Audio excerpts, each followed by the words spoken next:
Okay, Doc. First, let me say that I'm a new subscriber and actually found your YouTube channel by accident. Oh, great. Great information, and the doc seems very personable. My questions are related to AI's aromatase inhibitor.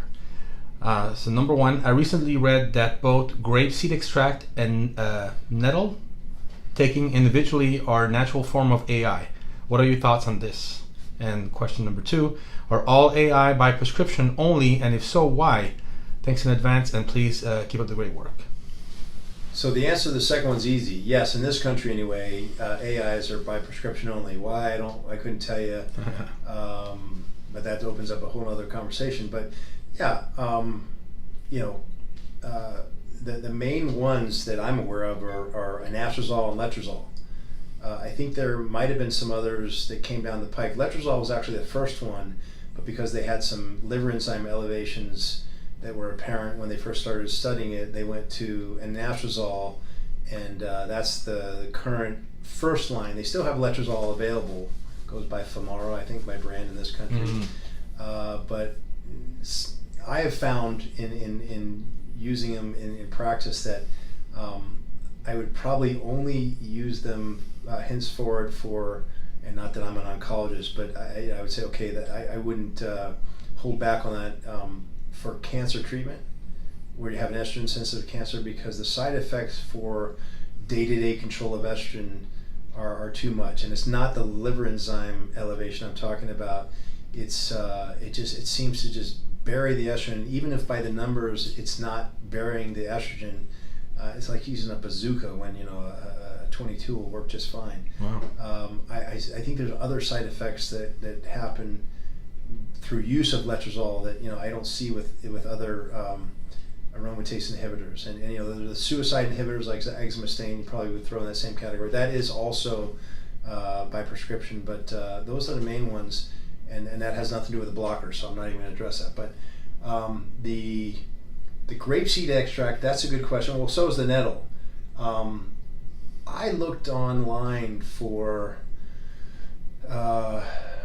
studies that show that either one of those will act as an aromatase inhibitor.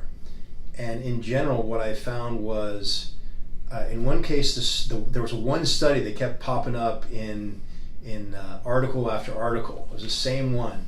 And again, to generalize, even with the others, they were results of tests on animals. And we can use that as a starting point, guys, but you can't use that as a go-to.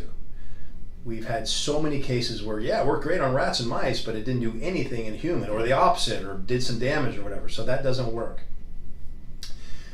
Or you'd find evidence for them working as aromatase inhibitors in vitro, meaning in a test tube or a dish of some sort, but not in vivo, meaning in a human being or even in an animal. Now, in the ones I found where it worked in vivo, it was looking at its effect as an aromatase inhibitor on a cancer cell, not an otherwise healthy cell.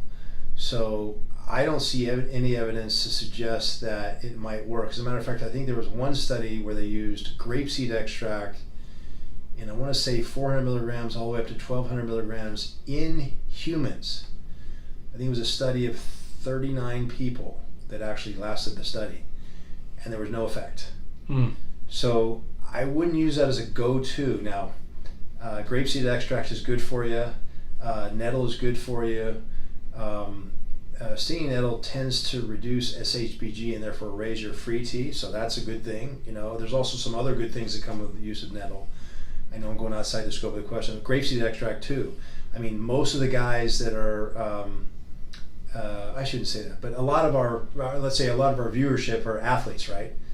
Males or females. I say guys, and we all, as athletes, probably the biggest free radical we pitch is remember the old OH negative, the hydroxyl radical from high school chemistry.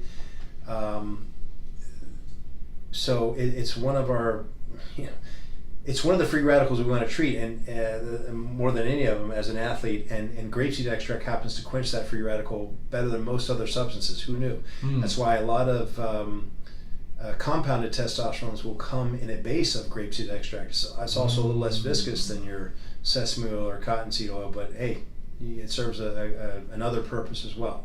But in terms of an AI, the purpose of the question, I don't see any benefit proven just yet. Now, maybe a deeper dive into the research will bear something out differently. But anyway, in at least a shallow dive, I didn't see any evidence to suggest that it's been proven in humans to work in vivo yet. So I wouldn't count on that as your AI inhibitor at all. There you go.